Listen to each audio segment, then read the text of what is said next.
یہ کیا ہے، تو چونکہ اس میں بھی بسا اوقات غلط فہمی پیدا ہوتی ہے، اس بات سے اس کا بھی جواب دے دیتا ہوں کہ اخلاص کے نہ ہونے اور ریا کے ہونے کی بنا پر اعمال کو نہ کرنا، یہ مؤخر کر دینا بہتر ہے۔ یہ اپنی طرف سے فرض کر لیا انہوں نے۔ ریاکاری جس طرح کسی کو دکھانے کی خاطر کوئی عمل کرنا یہ ریاکاری ہے، اسی طرح کسی کے مخلوق کی وجہ سے کسی عمل کا ترک کرنا بھی ریاکاری ہے۔ یعنی فرض کرو ایک آپ کا معمول ہے کہ آپ اوابین کی نفلیں پڑھا کرتے ہیں مثال کے طور پر، اب کوئی لوگ آ گئے تو آپ یہ سوچیں کہ بھئی ان کے سامنے پڑھوں گا تو ریاکاری ہوگی، یا چھوڑ دو۔ یہ چھوڑنا غلط ہے، یہ بھی ریاکاری ہے۔ جو معمول ہے اسے پورا کرنا چاہیے، اور اس کو اسی لیے کہتے ہیں حضرات صوفیاء کرام کہ عمل للخلق بھی ریا ہے اور ترک عمل للخلق بھی ریا ہے۔ مخلوق کے لیے نہ کام کرو نہ مخلوق کی وجہ سے چھوڑو، بلکہ مخلوق کا خیال ہی کیوں آئے؟ اللہ کے لیے کرنا اللہ کے لیے کرو، اللہ کے لیے چھوڑنا اللہ کے لیے چھوڑو۔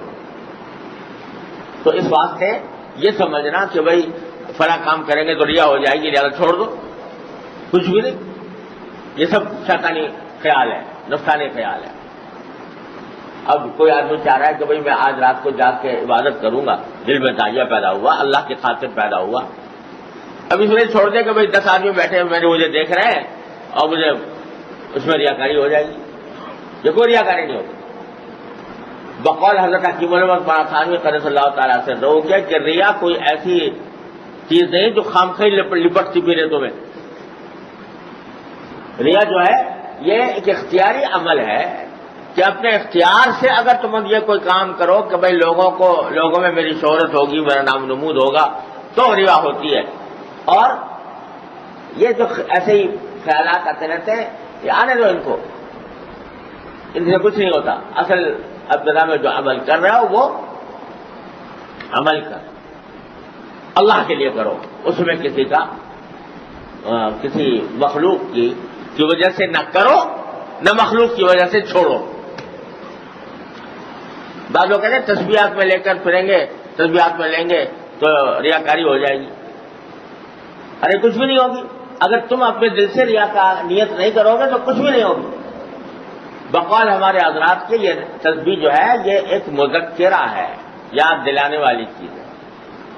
ویسے اگر ہاتھ میں نہ ہو تو بس اوقات غفلت ہو جاتی ہے، ہاتھ میں ہو تو یاد دلا دی بھائی کچھ پڑھنا چاہیے۔ تو اس واسطے یہ جو عمل کو کرنا مخلوق کے لیے یہ بھی غلط ریا، اور مخلوق کی وجہ سے چھوڑنا یہ بھی ریا۔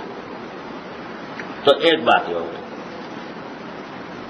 دوسری گزارش، ایک اور سوال انہوں نے کیا ہے، جب کر دیا تو مجھے اس کی وضاحت بھی کر دوں آج آپ کے سامنے۔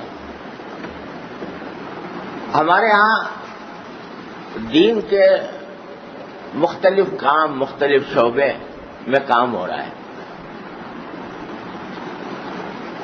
الحمدللہ دین کے چونکہ مختلف شاخیں ہیں، مختلف شعبے ہیں، مقصود سب کا اللہ تبارک و تعالیٰ کی رضا تک پہنچنا ہے، دین کے تقاضوں پر عمل کرنا ہے۔ کسی نے کوئی راستہ اختیار کر لیا ہے، کسی نے کوئی راستہ اختیار کر لیا ہے، لیکن ہے سب دین کے شعبے۔ اب ہوتا یہ ہے کہ بعض اوقات جب آدمی کسی ایک راستے کو اختیار کرتا ہے تو اس کو مقصود بنا لیتا ہے اور سمجھتا ہے کہ بس یہی ہے دین، اور دوسرا جو ہے یہ سب فضول بات ہے۔ یہاں سے خرابی پیدا ہوتی ہے۔ اب مثلا دین کی تعلیم ہے، یہ بھی ایک دین کا شعبہ ہے، بڑا اہم کام ہے۔ دین کی تبلیغ ہے، یہ بھی بہت اہم کام ہے، یہ بھی ضرورت کا کام ہے۔ اگر ضرورت پیش آئے تو جہاد ہے، یہ بھی دین کا کام ہے۔ اللہ تبارک و تعالیٰ نے یہ بھی دین کا ایک کام رکھا ہے۔ اصلاح اعمال و اخلاق کے لیے خانقاہیں ہیں جہاں پر لوگوں کی تربیت کی جاتی ہے، ان کے اخلاق کو مجلہ مصفہ بنایا جاتا ہے، وہ بھی ایک اہم کام ہے. سب دین کے شعبے ہیں، ان میں سے کوئی بھی دین سے خارج نہیں. لیکن اگر ان میں سے کوئی ایک یہ سمجھ بیٹھے کہ جو کام میں کر رہا ہوں وہ تو ہے دین، اور باقی جو ہیں یا تو فضول ہے یا ان کا کوئی مقام نہیں، یا یہ کہ وہ زیادہ سے زیادہ قابل گوارائی ہے لیکن اصل کام وہ ہے جو میں کر رہا ہوں، تو یہاں سے خرابی پیدا ہوتی ہے. مثلا کوئی سمجھنے لگے کہ جو مدرسے میں تعلیم ہو رہی ہے بس وہ تو ہے، وہ تو دین کا کام ہے، اور جو تبلیغ ہو رہی ہے وہ سب فضول کام ہے، جو جہاد ہو رہا ہے وہ فضول کام ہے، جو خانقاہ میں بیٹھے تربیت کر رہا ہے وہ فضول کام ہے.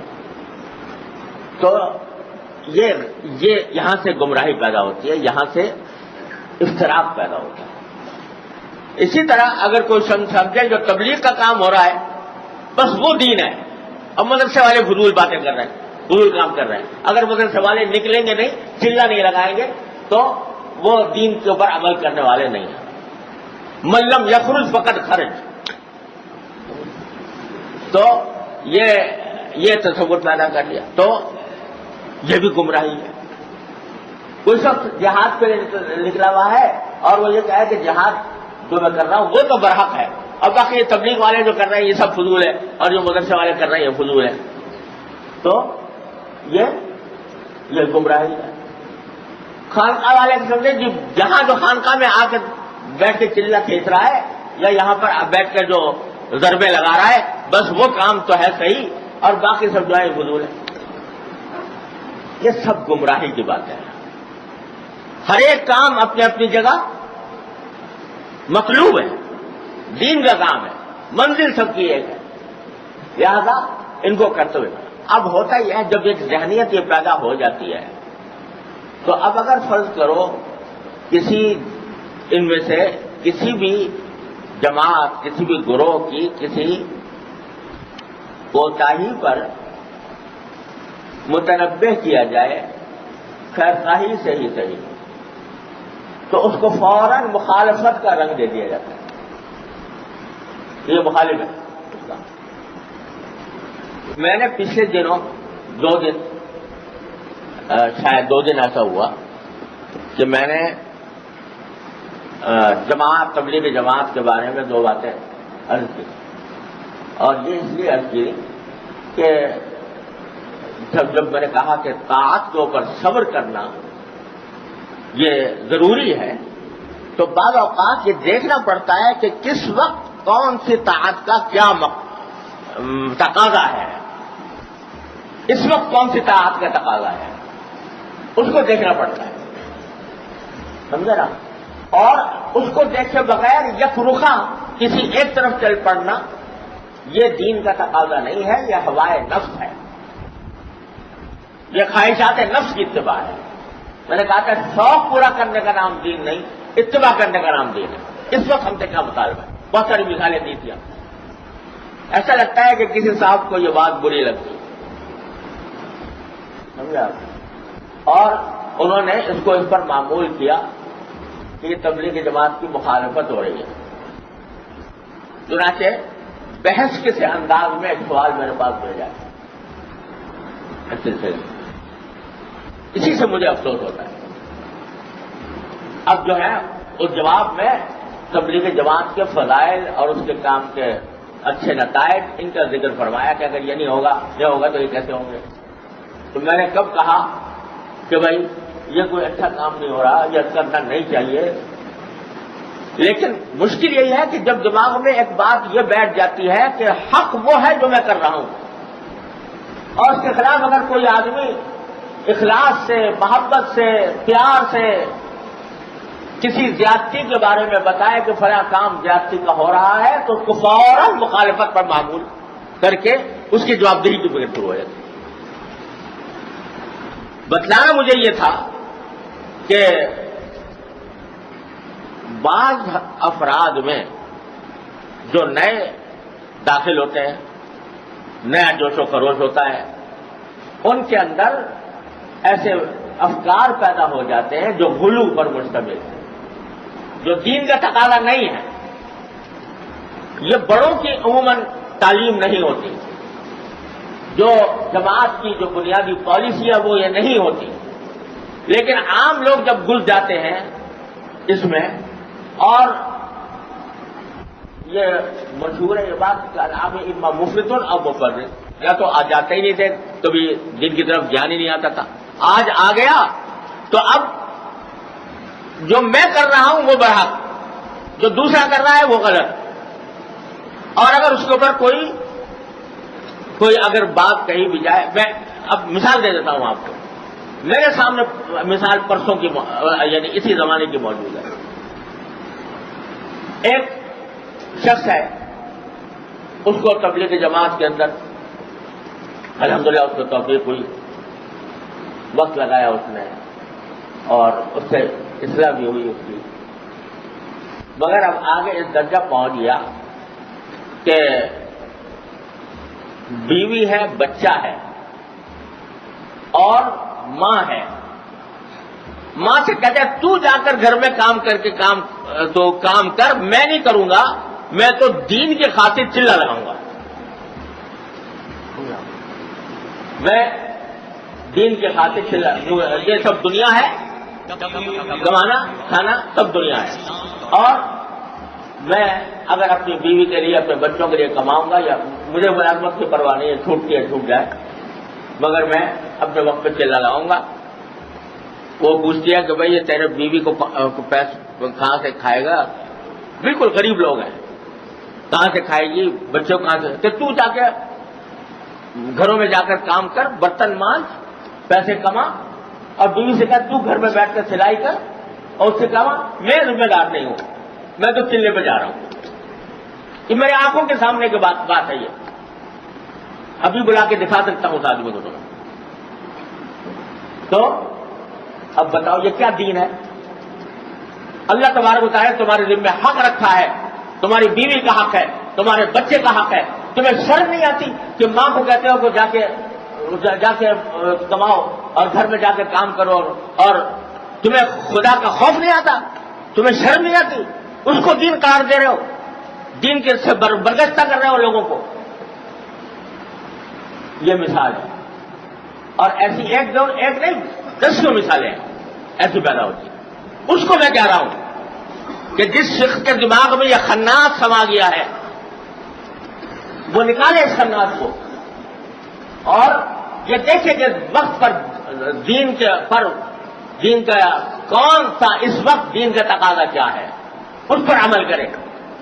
ایک رخ پہ چل کھڑا ہونا یہ نہ دین کا تقاضا ہے، اور نہ سچی بات یہ ہے کہ جماعت کے جو اکابر ہیں ان میں سے کسی کی تعلیم ہے، یہ کسی نے ایسی تعلیم نہیں دی، بلکہ اس کے خلاف تردید میں نے سنی ہے۔ لیکن یہ جو چھٹ بئیے ہیں، یہ آ کر بغیر کچھ پڑھے لکھے اور بغیر کچھ سوچے سمجھے امیر بن جاتے ہیں، اور وہ دنیا کو گمراہ کرتے ہیں۔ تو خدا کے لیے اس بات کو سمجھو، اور اگر کوئی آدمی کہہ رہا ہو اخلاص سے، اس کو اپنا دشمن مت سمجھو، اس کو اپنا مخالف نہ سمجھو کہ آپ جو کہہ رہے ہو۔ اور میں نے پہلے ہی اسی دن کہا تھا کہ الحمدللہ اللہ تعالیٰ کے فضل و کرم سے اس جماعت کا جتنا فائدہ پہنچا ہے کسی جماعت سے اتنا فائدہ نہیں پہنچا۔ یہ حضرت مولانا محمد الیاس صاحب رحمۃ اللہ علیہ کے سینے کی آگ ہے جس نے الحمدللہ پوری دنیا کے اندر ایک نور پھیلا دیا ہے۔ لیکن کیا اس کا مطلب یہ ہے کہ جماعت کے تمام افراد معصوم عن الخطا ہیں اور ان سے کوئی غلطی سرزد نہیں ہو سکتی، ان کے اوپر کوئی ان کی کسی غلطی کی خطا کی نشاندہی نہیں کی جا سکتی، اور اگر کوئی کرے تو مخالف ہے تبلیغ کا؟ یہ دماغ سے خدا کے لیے ذہنیتیں ختم کرو ان کو۔ یہ کسی دن تمہیں فرقہ بنا دیں گی، یہ کسی دن تمہیں امت مسلمہ سے کاٹ کر رکھ دیں گی۔ اس فکر کو ختم کرو، اور خاص طور سے جو اہل علم ہیں ان کو چاہیے کہ اس فکر کو مٹائیں اور اعتدال پر لانے کی کوشش کریں، جو اصل دعوت ہے۔ حضرت مولانا عمر الیاس صاحب قدس اللہ تعالیٰ چل رہا ہوں، میرے والد ماجد رحمۃ اللہ علیہ جب عیادت کے لیے تشریف لے گئے تو حضرت مولانا رو پڑے، اور رو پڑنے کی ایک وجہ یہ بتائی کہ میرے الحمدللہ پہلے تو یہ فرمایا کہ جماعت کا کام اتنا زیادہ پھیل گیا ہے ساری دنیا کے اندر، مجھے ڈر ہوتا ہے کہ یہ استدراج نہ ہو، الیاذ باللہ۔ وہ اللہ کا بندہ یہ سوچ رہا ہے۔ تو حضرت والد ماجد رحمۃ اللہ نے فرمایا کہ الحمدللہ میں آپ کو اطمینان دلاتا ہوں کہ استدراج نہیں ہے۔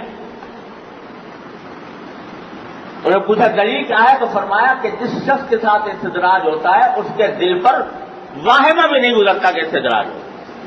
یہ آپ کو جو خطرہ ہو رہا ہے یہ خود اس بات کی دلیل ہے کہ استدراج نہیں۔ تو پہلے تو تسلی، حضرت کو بڑی تسلی ہوئی، پھر انہوں نے فرمایا کہ مجھے یہ ڈر ہے کہ یہ جماعت عام لوگوں کے ہاتھوں میں جا رہی ہے، عوام کے ہاتھوں میں، اور کہیں ایسا نہ ہو کہ یہ غلو اور افراط میں پڑ جائے جاتے، جو والد ماجد رحمۃ اللہ نے فرمایا۔ تو وہ غلو اور افراط اب آنکھوں سے نظر آ رہا ہے ان لوگوں میں جو علم صحیح ہے نہیں، اور اگر کوئی ذرا سی بات کتنے ہی اخلاص سے، کتنی محبت سے، کتنے ہی پیار سے کہیں جائے اس کو فوراً مخالفت کی یہ مخالفت ہے۔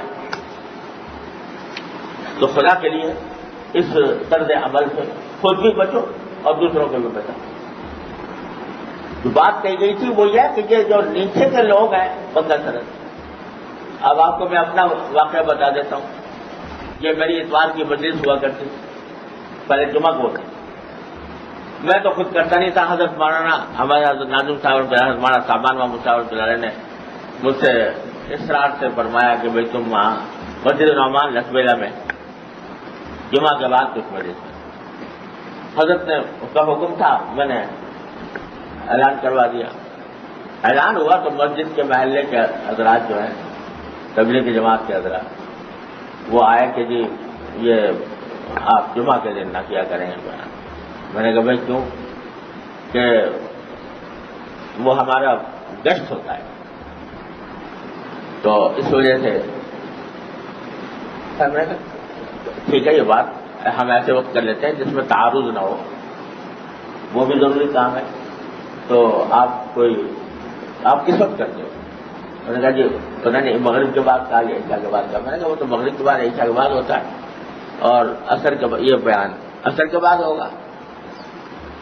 تو اس پر کہنے لگے تھے اصل میں جب آپ کے مسجد میں شریک ہوں گے تو پھر ہمارے گشت میں نہیں آئیں گے لوگ مغرب کے بعد عشاء کے بعد۔ تو میں نے کہا بھائی یہ تو مناسب، یہ تو کوئی ایسی بات بنائے کہ معلوم ہو رہی، ہم ہی ترغیب دیں گے ان کو کہ مسجد میں جاؤ، تو کوئی اس میں کوئی تعارض تو ہے نہیں۔ اوقات چھوٹتے ہی منہ سے جو ان کے جملہ نکلا وہ یہ کہ آپ دین کے راستے میں رکاوٹ پیدا کر رہے ہیں، چھوٹتا یہ جملہ دین کے راستے میں رکاوٹ پیدا کر رہے ہیں۔ اب بتاؤ کہ وہ صرف 10 دین ہے، اور یہ بیٹھ کر جو قرآن و حدیث کی بات سنائی جا رہی ہے یا دین کی طرف متوجہ کیا جا رہا ہے۔